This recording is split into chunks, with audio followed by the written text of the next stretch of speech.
Un personaje conocido que llamaba la atención dentro de su gremio y tenía cierta participación política desde que se alió, se convirtió en socio de Vladimir Cerrón.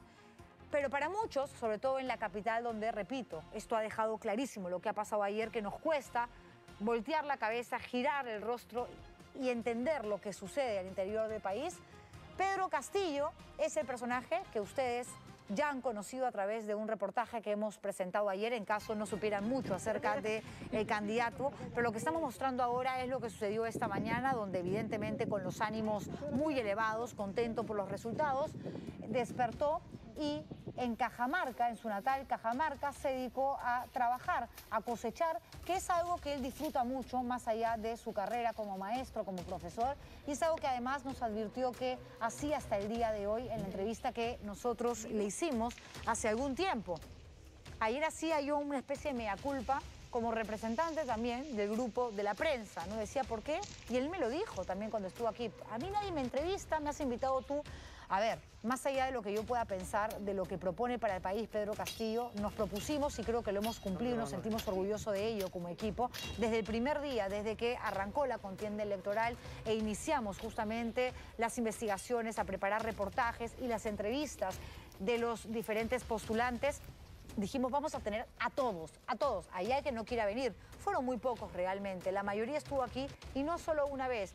Hay candidatos que estuvieron en este mismo estudio hasta en 3 oportunidades. Bueno, a Pedro Castillo se le preguntó por Hernando de Soto y esto fue lo que él comentó. Escuchemos. Yo le invitaría para hacer, en todo caso, para poner al país en el mismo lugar de los hechos, ¿no?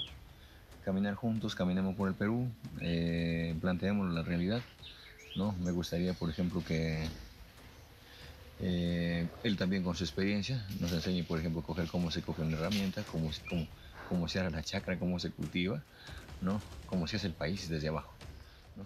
Bueno, esto sucedió cuando no había una marcada diferencia entre Hernando de Soto y Keiko Fujimori, ¿no? Ayer en realidad era un empate, los dos con el mismo porcentaje. Así cerramos la noche, nosotros que estuvimos hasta las 9. Luego, a medida que las horas pasaban, obviamente OMPE seguía acumulando cédulas, seguía analizándolas, validándolas y determinando justamente quién se acercaba más a Pedro Castillo y quién más bien se iba ubicando en un cuarto o quinto lugar, que ya no tiene oportunidad alguna de pasar una segunda vuelta. Me refiero básicamente a Yoli Lezcano, a la propia Verónica Mendoza. Por eso es que esto era lo que declaraba Pedro Castillo cuando todavía no tenía la foto que ahora mismo nosotros estamos mostrando. Pero habló no solamente del candidato Avanza País, sino también que se refirió a Evo Morales, el expresidente boliviano, que incluso yo se lo pregunté a Verónica Mendoza porque ella recibió el respaldo del expresidente boliviano, qué opinaba de una persona que está siendo investigada por presuntamente haber tenido relaciones con menores de edad y que tiene una denuncia en la Corte Penal de La Haya, nada menos. O sea, no es un santo Evo Morales. De él habló Pedro Castillo.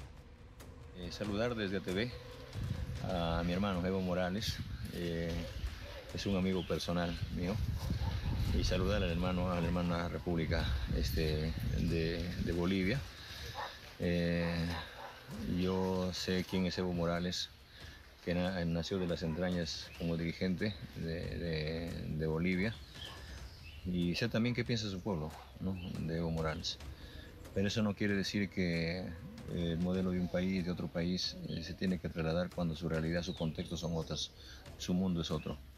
Entonces no puedes poner un mundo encima de un mundo desconocido. Tenemos que empezar nosotros desde abajo, con nuestra propia realidad, con nuestra propia experiencia.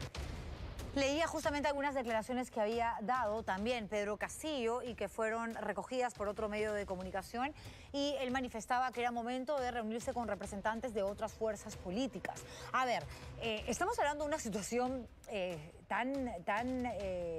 para muchos imposible de prever, por lo menos hasta hace 2 o 3 semanas, que ahora mismo tanto Keiko Fujimori, en caso sea ella la que pase a una segunda vuelta, que todo parece indicar que así va a ser, como Pedro Castillo, con más razón porque tiene un discurso más extremo, más radical, van a tener que hacer modificaciones en su plan de gobierno. De hecho, ahora leía parte de lo que había publicado Fernando Tuesta, opinólogo, además jefe de OMPE. Y claro, una cosa es tu discurso en campaña y otra cosa es lo que ya le propones al país cuando no tienes 18 alternativas, cuando solamente hay 2. Para muchos va a tocar decidir entre el cáncer y el SIDA. Yo digo, a ver, no me gusta ser tan extremista porque además estoy criticando el tema de lo radical, que a mí generalmente me genera mucho temor, pero lo que ha quedado clarísimo, evidenciado, es que el centro no tenía oportunidad de pasar a una segunda vuelta. El centro representado por un César Acuña, el centro representado por un Alberto Bengolea, por un Julio Guzmán, hasta por un Yori Lescano, porque si bien Acción Popular es un partido más de centro-derecha, el discurso de Lescano había sido llevado hacia la izquierda, ligeramente, por lo tanto, un poco de izquierda, un poco de derecha, te quedas en el centro, ¿no? Y no, la gente, pese a que Verónica Mendoza aquí en Lima fue terruqueada por muchos, decían, no, si gana Mendoza, qué miedo, siendo ella una candidata de izquierda moderada, ¿no? Abrazando el socialismo, pero no el extremo izquierda, como sí lo hace Pedro Castillo, no tuvo el éxito que sí ha logrado Pedro Castillo. Y es algo que no podemos negar. Él tiene un discurso extremo. ¿Qué va a pasar con los medios de comunicación? ¿Qué va a pasar con las mineras? ¿Qué va a pasar con el gas? ¿Qué va a pasar con los hidrocarburos? ¿Qué va a pasar con el mercado, con el libre mercado? ¿Qué va a pasar con la democracia? Lo que nos preguntamos. No solamente del lado de Castillo, también de Keiko Fujimori, porque es la hija de un dictador, de una persona que, ojo, cerró el Congreso, disolvió el Congreso de la República en un golpe de Estado y que luego fue denunciado y que luego fue sentenciado. Entonces eso también lo arrastra Keiko Fujimori. Y además, no solamente lo arrastra como parte del pasivo del apellido de esta especie de dinastía que son los Fujimori, sino que abrazó el gobierno de su padre y dijo, yo esto ahora mismo en esta candidatura también lo voy a representar. Ya no marcó distancia como lo había hecho antes, por estrategia. ¿Por qué será?